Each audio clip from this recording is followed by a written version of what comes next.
In this video, I want to talk about the quality of your product or service. This video is brought to you by Appy Pie Academy. And something called the Net Promoter Score. The Net Promoter Score is actually a calculation that you can make and determine how many people are sharing your product or service. We're not going to do that here because it requires knowing how many people detract and how many people promote. For most businesses, that's not a number you can actually accurately know because you really don't know what your clients do after they consume your product or service. So it's not a realistic calculation for most businesses, but there is a really valuable takeaway, and that is that there are three types of customers that are going to interact with your business. People who truly love your product or service. These are the people who will promote it. They will share it. They will talk about it with their friends. Those are the people that you want to maximize. For most businesses, there are few of them. For most businesses, the majority is in the middle. The second type of client, which is people who are lukewarm. They're okay. They got your product or service. They bought it once. It did its job, but they're not wowed. And that means they're not going to say anything bad, but they're not going to talk about it. They're not going to share it. They're not going to promote it. And very likely they are not going to come back again to your business unless they really, really, really need what your business is. And absolutely nobody provides it better, which is actually rare. So in most cases, they don't come back, which is bad. And then the third type of a client is people who hate your business and detract. These are people who leave bad reviews. They take refunds on the products. They do other things that are bad. You want to minimize them. This is, for me, in my career, this has been a really valuable way to look at clients. And my work is always to figure out how do I make the people who hate my business into lukewarm clients and the people who are lukewarm into people who love my business. And I just want to always increase people who love my business because that just does everything, right? When people are happier, they do more what you want. They do more social sharing. They invite their friends, which is essentially client referrals, and other professionals in your field are going to be more likely, because of your high reputation, to give you professional referrals as well. You're going to get more repeat customers. So this is something that actually boosts your revenue directly. And everything that you improve about your product or service is going to correlate with more sharing. And if you leave it bad, if it's not that great, it decreases everything, right? It decreases all the effect of all your efforts. And most people, when they start, they're so focused on marketing and promotion that often the quality of the product or service gets left behind. And the entrepreneurs are always wondering, well, what's wrong? Why don't the people love it? Why don't they come back?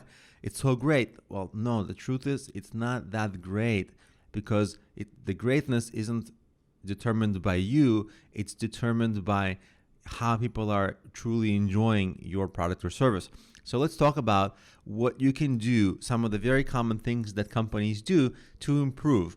More value from the core offering is the number one thing that you can do.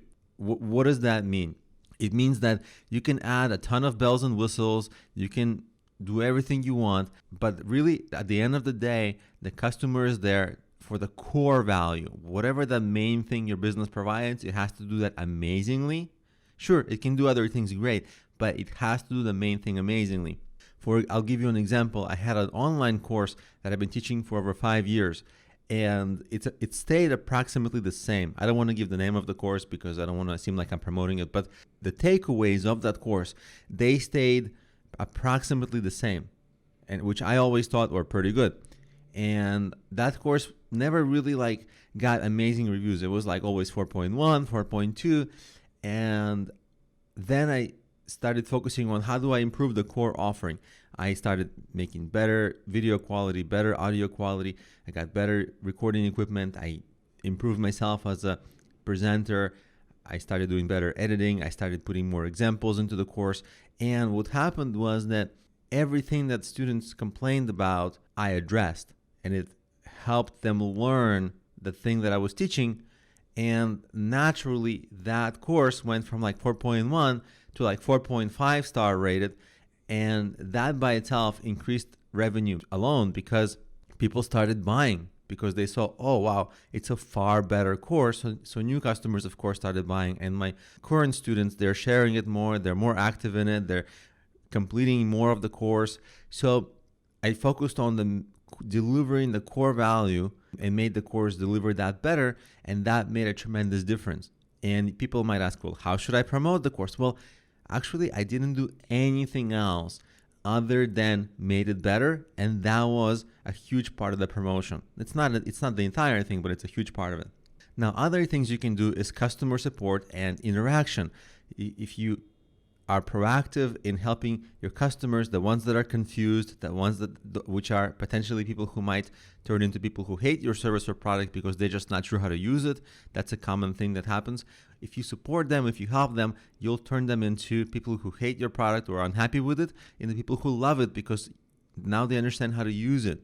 Also, of course, ease of use, usability, design, if that applies to your product or service, that also is very impactful to improving your net promoter score. And of course, more value from the price. If you do provide like more bells and whistles, more things for the same price, of course, people will feel better about it and they'll be happier. It's just natural. And of course, again, shift your focus from sell to new customers to take 10 or 20% of your efforts and put that effort into improving the quality of the offering that you have. Long term, just continue to improve. And you will see that it's as strong or stronger than trying to get new sales.